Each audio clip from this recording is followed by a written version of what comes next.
আজকে প্রায় 34 থেকে 35 ডিগ্রির উপরে হবে তাপমাত্রা।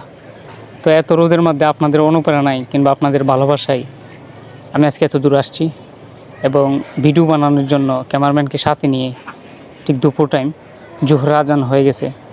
তো জোহর আজানের সময় ক্যামেরাম্যানকে বললাম যে যেহেতু সে বলতেছে খিদেও লাগছে, তো আমরা এখনও লাঞ্চ করে নেই।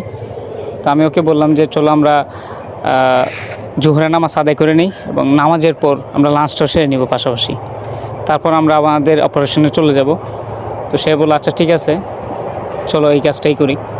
তো ক্যামেরাম্যানকে নিয়ে একটা রিকশায় উঠলাম। রিকশায় রাস্তায় প্রচুর জ্যাম ছিল এবং রৌদ্র ছিল প্রচুর, গরম তো এটা আপনারা দেখতেই পাচ্ছেন। তো এই গরমের মধ্যে ক্যামেরাম্যানকে নিয়ে প্রথমে গেলাম মসজিদে নামাজ করে পরে আমরা লাঞ্চ করব। তো লাঞ্চের পরই আমরা আবার ভিডিও করা শুরু করব। এর জন্য আজকে প্রায় 34 থেকে 35 ডিগ্রির উপরে হবে তাপমাত্রা। তো এত রোদের মধ্যে আপনাদের অনুপ্রেরণায় কিংবা আপনাদের ভালোবাসায় আমি আজকে এত দূর আসছি এবং ভিডিও বানানোর জন্য ক্যামেরাম্যানকে সাথে নিয়ে ঠিক দুপুর টাইম জোহর আজান হয়ে গেছে। তো জোহর আজানের সময় ক্যামেরাম্যানকে বললাম যে যেহেতু সে বলতেছে খিদেও লাগছে, তো আমরা এখনও লাঞ্চ করে নেই।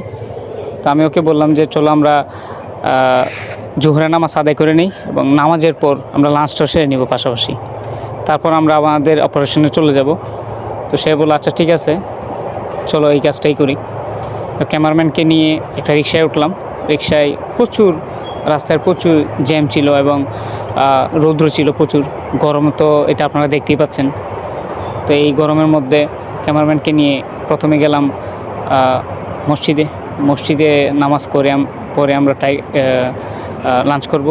তো লাঞ্চের পরই আমরা আবার ভিডিও করা শুরু করব। এর জন্য